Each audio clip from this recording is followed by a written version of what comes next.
conversations with my father. Shit, I just gotta work harder. Now you just gotta work smarter. Open your eyes and never let loose of your pride. Take your time, but God first, cause Satan waiting in line. Et salut, que fais-tu? Je dessine sur un mur, je fais du street art. Mais pourquoi sur un mur? C'est quoi le street art? Je vais t'expliquer, mais on peut demander de l'aide au professeur Robin Touichave. Vous avez bien fait de me contacter. Je suis la référence en matière d'art, et plus particulièrement du street art. Mais connaissez-vous le street art? Tout d'abord, il faut savoir que le street art est un mouvement artistique contemporain à part entière. Il est né aux États-Unis dans les années 60 et s'est développé en Europe dans les années 80. La culture hip-hop et le rap présents dans les ghettos sont les précurseurs de ce mouvement. C'est dans le métro new-yorkais qu'apparaissent les premières formes de street art, notamment avec les graffitis et les tags. Et ce mouvement prend très vite de l'ampleur et apparaît sous diverses formes. Des pochoirs, mosaïques, stickers, installations et même des photos parfois.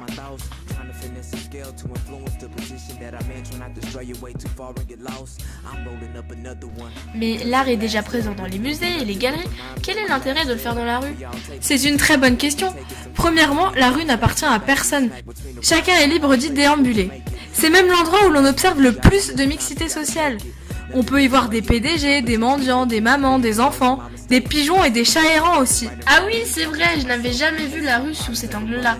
Mais je ne comprends toujours pas le but. Eh bien, le but de ces artistes est de toucher le plus de monde. Et le meilleur endroit est bel et bien la rue. De plus, nous n'avons rien à payer contrairement aux musées et aux expositions. Ah, je commence à comprendre. En fait, la rue est un espace libre et public, et où l'art est intégré au quotidien de la population. Oui, les artistes n'ont presque plus de limites. Non, pas tout à fait. Effectivement, ces street artistes ont une certaine liberté, mais ce qu'ils font est contraire à la loi. Bien que certaines œuvres embellissent les façades et égayent les rues, il s'agit tout de même de vandalisation selon la loi. Il est dit dans l'article 322-1 du Code pénal, la destruction, la dégradation ou la détérioration d'un bien appartenant à autrui est punie de 2 ans d'emprisonnement et de 30 000 € d'amende.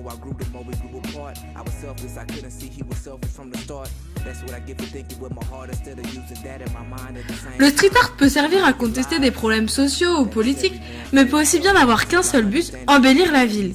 Il s'oppose à l'art traditionnel, œuvre conservée et protégée dans des musées. Ce choix révèle déjà d'une volonté de contestation. Le choix d'exposition des street artistes est très audacieux. La rue est un endroit sale, parfois austère, contrairement à certaines galeries d'art ou musées qui font leur possible pour apporter le confort et la beauté aux visiteurs. Mais si leur art ne dénonce rien en apparence, le simple fait d'exposer les œuvres en pleine rue témoigne d'une réelle volonté de contester et de renverser la logique de l'art officiel. Les street artistes n'ont aucune limite. Pour eux, la rue est un immense terrain de jeu où les murs, les façades et les sols sont des toiles. Ils intègrent même des éléments de la rue à leurs œuvres, comme par exemple des lampadaires, des poteaux électriques, des caméras et de la végétation.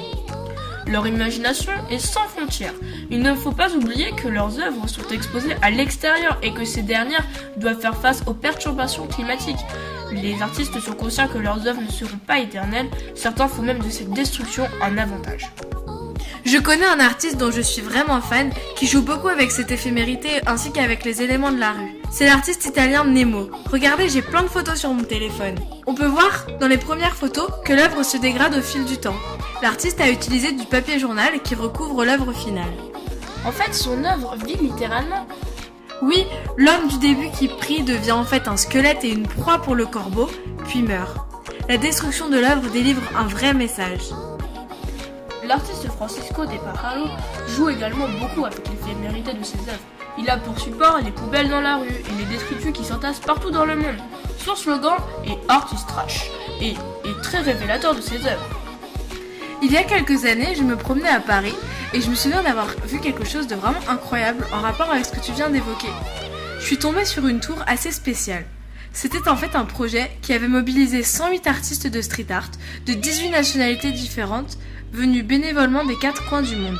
Leur but était d'investir un immeuble avant sa destruction le 8 avril 2014 pour laisser place à de nouveaux logements sociaux. Ce fut un projet vraiment hors norme, avec plus de 4500 mètres carrés de surface au sol et autant de pans de murs et de plafonds.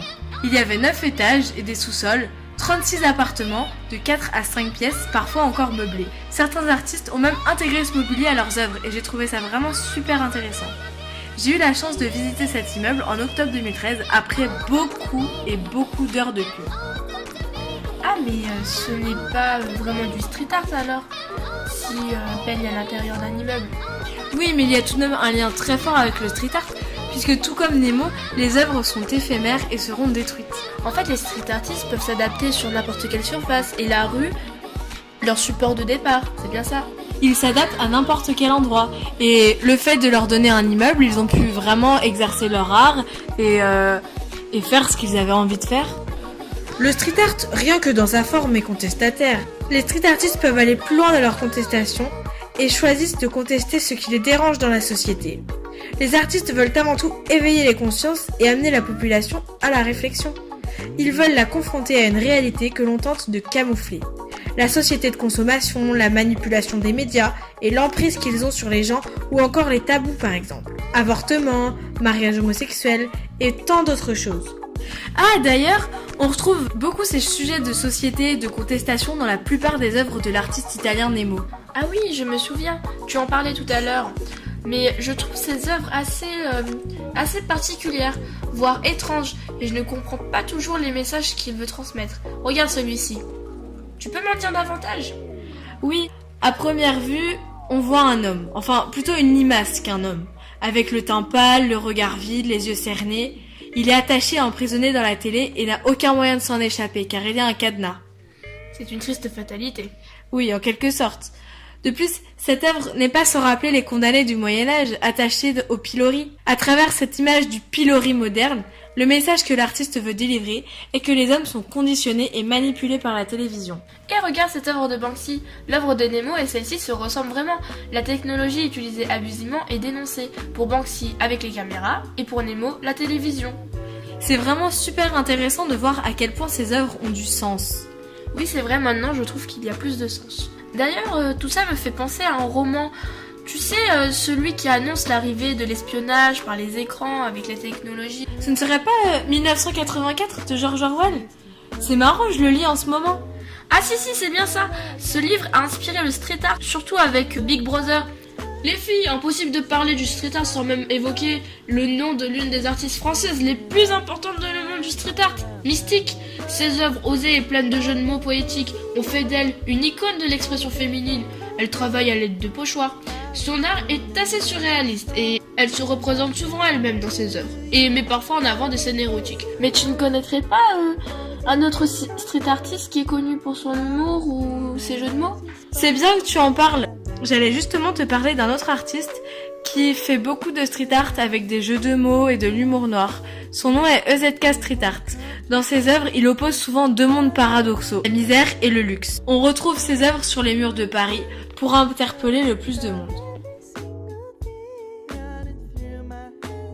Ernest Pignon-Ernest, précurseur du street art, s'est penché lui aussi sur un sujet social délicat, celui de la légalisation de l'avortement en France. L'artiste a exposé en 1975 à Tours, Paris, Nice et Avignon une affiche sur laquelle était dessinée une femme nue, souffrante, les jambes écartées. Cette même année, la loi pour l'avortement de Simone Veil fut signée. C'est à travers cette œuvre que l'artiste dénonce et met en lumière les préoccupations de son époque. L'image est forte et la douleur est très bien représentée. Et il faut savoir que le choix du lieu est très important. En plus de leur volonté de toucher le plus de monde, certains artistes préfèrent exposer leurs œuvres dans des lieux plus symboliques. Les murs célèbres et les monuments ont une forte signification pour les street artistes, notamment pour ceux qui veulent délivrer des messages plus politiques. Ah oui, je me souviens. En 1971, si je me souviens bien, les marches du Sacré-Cœur et quelques murs de Paris ont été recouverts de dessins réalisés par Ernest Pignon-Ernest. En effet, grâce à la sérigraphie in situ, l'artiste a pu commémorer la Commune. Quant à la Commune, c'est une période d'insurrection qui a duré 2 mois, du 18 mars 1871 au 28 mai 1871. En effet, les ouvriers parisiens se sont révoltés contre le gouvernement pour assurer la gestion des affaires publiques sans l'aide de l'État. La dernière semaine, du 21 au 28 mai 1871, est considérée comme une semaine sanglante. Les rues de Paris étaient jonchées de cadavres et noyées de sang. Et donc, Ernest Pignon Ernest rendu hommage à cet événement un siècle plus tard, de manière très particulière. Ah oui, merci professeur. J'aimerais compléter un petit peu ce que vous avez dit. L'artiste a exposé ses œuvres au sol pour ne pas passer inaperçu, mais aussi pour créer un effet de surprise chez les passants. Le quartier de Montmartre n'est pas un lieu anodin. Cet endroit a été au cœur des événements de la commune. C'est ici que s'est déroulée la répression de la semaine sanglante, pourtant méconnue des passants de l'époque, et encore méconnue aujourd'hui. Sa sérigraphie est placée sur les marches du Sacré-Cœur et a été piétinée par les passants afin de symboliser le non-intérêt des Parisiens lors du massacre, mais également pour choquer grâce au réalisme des dessins. Les cadavres étaient taille réelle. C'est vrai, les lieux sont super importants. Certains murs ont marqué l'histoire et ont servi de support aux artistes ayant des revendications politiques, comme le mur de Palestine, au cœur du conflit israélo-palestinien, qui ont débuté en 1987. Cette guerre entre les deux pays est liée à un soulèvement de la population. Un Palestinien a été tué accidentellement par un camion israélien. Lors des funérailles, les deux peuples souhaitant se venger se sont lancés des pierres mutuellement. La première intifada débute alors, mais les tensions s'accroissent, la colère s'empare des Israélo-Palestiniens et cela amène à une seconde intifada. C'est la guerre. De nombreux attentats d'actes barbares sont commis. Un mur est construit en 2002 pour les séparer. Comme dit précédemment, ce mur est très symbolique des deux côtés. Et dans les villes comme Bethléem ou Ramallah, l'art mural a toujours été utilisé comme un moyen de communication politique. Après la construction du mur de séparation, le street art s'est installé dans le conflit. Une grande partie est ironique et pleine d'humour noir. Oui, les street artistes témoignent de beaucoup d'intérêt pour ce mur. JR est un photographe très connu et un artiste engagé dans la guerre israélo-palestinienne. Des deux côtés du mur, l'artiste a affiché des photographies immenses de portraits de Palestiniens ainsi que d'Israéliens en gros plan. La population apparaît souriante, fait de drôles de grimaces et semble pleine de vie. Il apporte ainsi un peu d'humour et de légèreté à toute cette barbarie. L'art de JR permet d'unir entre guillemets les deux peuples malgré le mur qui les sépare.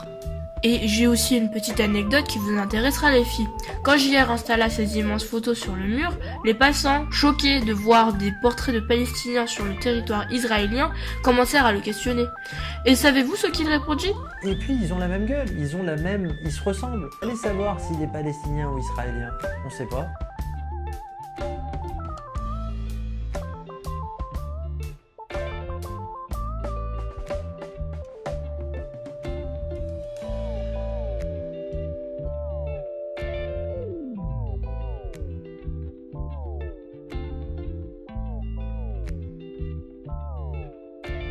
Regarde cette fresque !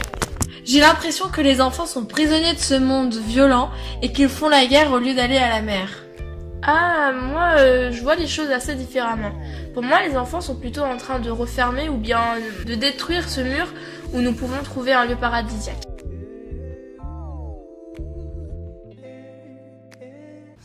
Vous avez dit que les street artistes ils étaient vus un peu comme des rebelles, mais le but même du street art c'est un peu déjà contestataire, ouais. C'est déjà... Parce que c'est illégal oui, voilà, à la base. C'est déjà ne pas vouloir faire quelque chose de conventionnel. Ça c'est vrai, Ouais, c'est vrai. Alors, c'est une image que ça a, le street art, hein, c'est style de contestation, c'est ce que je disais tout à l'heure avec le truc du rebelle. Surtout l'ancienne génération qui ont contesté, qui Ouais. voulaient vraiment donner un message. Mais c'est pas que ça, voilà. Faut pas des penser que c'est... sujets sociétaux, mais il n'y a pas que ça, et de moins en moins. Enfin, je veux dire. De moins en moins, non. Mais c'est un petit peu, moi je fais souvent une comparaison avec des musiques électroniques ou le rap. Où des fois on dit, bah voilà, les rappeurs ils contestent, c'est hyper social et tout. Et puis quand on en écoute, on parle quand même beaucoup d'eux. Et c'est quand même plus des expériences personnelles qu'un truc. Il y a quelques street artistes très militants, très virulents, avec un message politique et tout. Mais il y en a plein, c'est juste poétique ou c'est beau. Après, le geste de peindre dans la rue, quoi qu'on fasse, là il y a quelque chose, je trouve, de politique, de militant, mais dans le geste. Après, que ce soit que la personne peigne un cœur ou un signe politique, le fait d'aller se montrer, de s'imposer au public, de réagir avec la ville, ça, il y a quelque chose qu'on ne pourra jamais enlever là-dessus.